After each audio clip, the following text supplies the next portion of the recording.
আমি আল্লাহর নাম লিখতে আলিফ লাম লাম হা আমি আল্লাহর নাম লিখতে 4টা শব্দ লাগাইছি। বান্দারে, আমি যার সাথে বন্ধুত্ব করেছি আমার বন্ধুর নামে মিম হাল মিম দাল লাগাইছি। আমার নামেও কোনো নক্তা নাই, বন্ধুর নামেও কোনো নক্তা দেই নাই।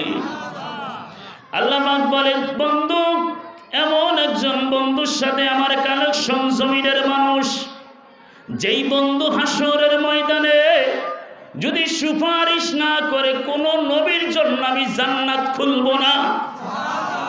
আরো জোরে বলেন, ওই নবীর ভালোবাসা অন্তরে রাখা দরকার আসেনি? ইকো ডাকমা গেছে, ঘুরতে গেছে। এরকম মাইকের যদি মাস্টার থাকে, আমার আল্লাহ বলেন, দুনিয়ার মানুষ আমার বন্ধুর সাথে মহাব্বত রাখো। ওগো আল্লাহ, তোমার বন্ধুকে রে দুনিয়ার মানুষ, আমি আদম থেকে ঈসা পর্যন্ত নবী পাঠাইছি। আমি আদম থেকে ঈসা পর্যন্ত কোন নবীর নামে কথা বলি নাই। যদি কোনো মুমিন ইমানদার আমার বন্ধুর দিকে মায়ার নজরে দয়ার নজরে তাকাইতে পারে, মানরানি ফি মানামি, আমি আল্লাহ তার গুনাহগুলো মাফ করে দেই। শুধু তাই নয় রে, বন্ধুর প্রতি যদি একবার মায়ার নজরে তাকাইতে পারে, আমি আল্লাহ তার জন্য জাহান্নামের আগুনটা হারাম করে দেই।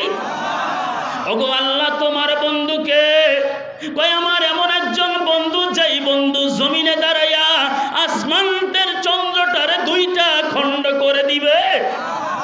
আল্লাহর নবী দুজাহানের বাদশা নবী কেমন নবী রে বাবা! আমি আর আপনি যদি রাস্তা দিয়া যাই, রাস্তার ভিতরে আপনাকে আমাকে কোনো গাছে সালাম দিবে না। আল্লাহ বলে, দুনিয়ার মানুষ রে, আমার বন্ধু যখন রাস্তা দিয়া যাবে 18,000 মাখলুকাতে বন্ধুরে সালাম দিবে। ওই নবীর উম্মত হতে ফিরে আমরা খুশি না বেজার? আরো জোরে বাবা! আজকে যদি এই জায়গায় নবীরে দাওয়াত করতো, অনেক লোক হতো নি? এই কথা বল না কা? কেন হইতো হুজুর? কোন ইমানদার ব্যক্তি যদি নবীর সাথে একটু মুসাফা করত, সামাইলে তিরমিজির মধ্যে ইমাম তিরমিজি বলে, যদি কোন মুমিন নবীর সাথে একবার যদি হাত লাগাইতো, মুসাফা করত, 40 দিন ওনার হাতে নবী মোস্তফার ঘেরান আসতো। আমার নবীকে একটু খেয়াল করে রে বাবা! আমার নবীকে, আমার নবীর সম্পর্কে হযরতে সালমান ফারসি বলে, রে দুনিয়ার মানুষ, আমি একজন কাফেরের বাড়ি ছিলাম। আমার কাফের, আমি গোপনে গোপনে মদিনাইছি। আমার বাড়ি আফ্রিকার কাছে। আমি এক ইহুদি পণ্ডিতের কাছে গেলাম। আমি স্বপ্নে দেখতেছি আসমান থেকে একটা পূর্ণিমার চাঁদ আইসা আমার রানের উপরে বসছে। ওই ইহুদি পণ্ডিত বলেছে, তুমি যেই কবর দেখছো, যেই স্বপ্ন দেখছো, এইটা কোনো সাধারণ স্বপ্ন নয়। আমি দেখতেছি মনে হয় আখিরি জমানার নবীর সাথে তোমার সাক্ষাৎ হবে।